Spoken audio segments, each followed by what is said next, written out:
বন্ধু, আমরা আমাদের রাজপ্রাসাদে চলে এসেছি। আজ থেকে কি আমরা এই রাজপ্রাসাদে থাকবো? ছেলেটা কে আমি তো জানি না রাজকুমারী, কিন্তু দেখে তো মনে হচ্ছে এটা রাজকুমার। অবশ্যই আমার মতো এরাও নবাব সিরাজউদ্দৌলার বংশধর। এখন থেকে আমরা মিলেমিশেই থাকবো। চল চল। কারা তোমরা? আপনি কিন্তু আমার সাথে এভাবে কথা বলতে পারেন না নবাব আঙ্কেল। আর সব বংশধরের খবর আপনার একার পক্ষে রাখা তো সম্ভব না। আমিও তো সেই বাংলা, বিহার, উড়িষ্যার সব জায়গা থেকে ঘুরে এসেছি, তো কোথাও তো কাউকে পাইনি। তো যখনই আপনার খবর পেয়েছি তখনই আমি ছুটে চলে এসেছি। তাই আমি বলি আমরা এক প্রাসাদেই থাকি। এনারা কারা, কি চাই? রাজকুমারী তুমি ভেতরে যাও, ওরা ভণ্ড প্রতারক। আপনি কিন্তু আমাদেরকে অসম্মান করে কথা বলছেন নবাব আঙ্কেল। তাছাড়া আপনি আমাদের পূর্বপুরুষদেরকে অসম্মান করছেন। এই থামেন, একটা ঘোড়ার গাড়ি নিয়ে ঠকঠক করে আসলে কি রাজবংশের মানুষ হওয়া যায়? যান, বেরিয়ে যান, নাহলে কিন্তু ঘাট ধাক্কা দিয়ে বের করে দিব। ছি ছি ছি ছি ছি, রাজকুমারীর একই ব্যবহার। এখন তো আমার নিজেরই আপনাদের উপর সন্দেহ হচ্ছে যে আপনারা আসলে নবাব সিরাজউদ্দৌলার বংশধর কিনা। এই শহরের সবাই জানে এই প্রাসাদে নবাব সিরাজউদ্দৌলার বংশধর বাস করে, আর কোনো বংশধর নেই।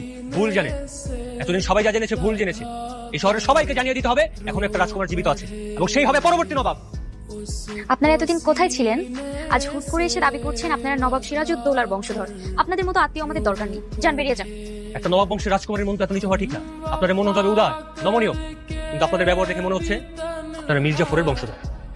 খামোশ! তোমার অনেক বাজে কথা সহ্য করেছি, আর না তোমার এত বড় সাহস তুমি আমাকে বেঈমান প্রতারক ওই মির্জাফরের বংশধর বলো? কারণ আপনাদেরকে দেখে আমার তাই মনে হয়েছে। কারণ যে লোকে বলে না ব্যবহারে বংশের পরিচয়, আপনাদের ব্যবহার দেখে মনে হচ্ছে আপনারা মির্জাফরের বংশধর, তাই বলেছি। আর তাছাড়া আমাদের কাছে আমাদের পূর্বপুরুষদের তালিকা আছে, আপনারা চাইলে আপনাদেরকে দেখাতেও পারেন। কই দেখি, কিসের তালিকা আছে আপনাদের কাছে? দেখুন ওখানে লেখা আছে নবাব সিরাজউদ্দৌলা, উম্মে জোহরা, মির্জা শমশের আলী খান, মির্জা লুৎফর আলী খান, ফাতেমা বেগম, এবং সবশেষে যে নামটা আছে সেটা আমার নাম। যখন যে নবাব ক্ষমতায় ছিল তখন সেটা নিজের হাতে সেটা লিখে গিয়েছে, এবং শেষ যে নবাব ছিল সে সেটা তার পরবর্তী প্রজন্মের কাছে হস্তান্তর করে গিয়েছে। এখন এই মুহূর্তে আমাদের কাছে আছে। ওই দেখি আপনাদের দলিল দেখি। এই, চুপ করো! তুমি কে ছোকরা? তোমাকে দলিল দেখাবো? এই রাষ্ট্রের সরকারি লোক আছে, তারা যখন দেখতে চাইবে তখন দেখাবো। যাও গেছে, যাও যাও। এই যে শুনুন,